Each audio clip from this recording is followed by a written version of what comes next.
চুরখাই বাজার, মালাই চা। মালাই চা।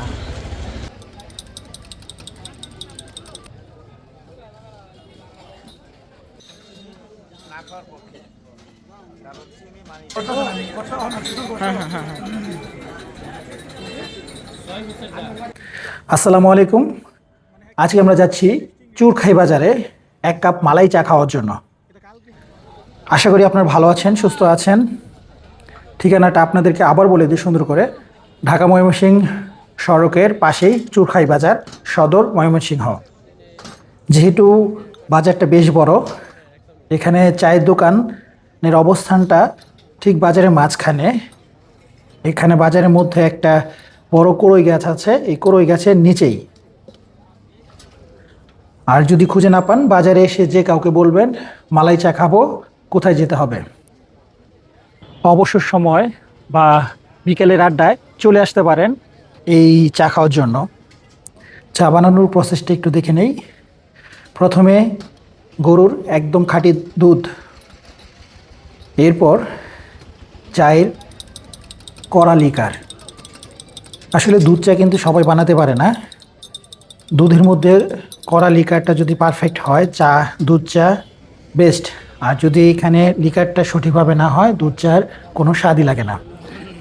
আচ্ছা, চায়ের মধ্যে কড়া লিকার দেওয়ার পর এরপর দুধের স্বর বা মালাই, এই মালাইটা যদি গরম গরম দেওয়া হয়, দুধের মধ্যে মালাইটাও গরম দিলে চাটা কিন্তু গরম থাকে। নইলে মালাই যদি আলাদা দেওয়া হয়, ঠান্ডা মালাই দেওয়া হয়, তাহলে চা কিন্তু ঠান্ডা হয়ে যায়, চায়ের স্বাদটা ঠিক থাকে না। শেষে আপনার পছন্দ অনুযায়ী এখানে চিনি মিক্সড করা হবে।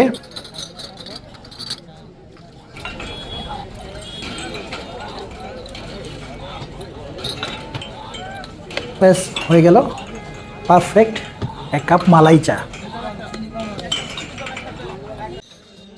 আমাদের হাতে চলে এসেছে মালাই চা। মালাই ভরপুর এক কাপ এই চায়ের দাম 30 টাকা। প্রথমে চায়ের রং, ঘ্রাণ এবং ঘনত্ব আপনার পছন্দ হবে। আর মালাই চায়ের স্বাদ নিয়ে কি বলবো, যারা দুধ চা খেতে পছন্দ করেন তাদের পছন্দের শীর্ষে থাকে মালাই চা। প্রথম চুমুকেই ঘন মালাইয়ের একটা মোলায়েম স্বাদ খুব ভালো লেগেছে আমার। উপরে মালাইয়ের ক্রিমি ক্রিমি একটা অনুভূতি পাওয়া যায় প্রতি চুমুকেই। খুব বেশি মিষ্টি না, আবার খুব কমও না। মিষ্টির একটা সঠিক ব্যালেন্স এখানে আছে এই চাটার মধ্যে। আর আপনি তো ইচ্ছে করলে এই মিষ্টি কম বা বেশি আপনার পছন্দ অনুযায়ী বানিয়ে নিতে পারবেন।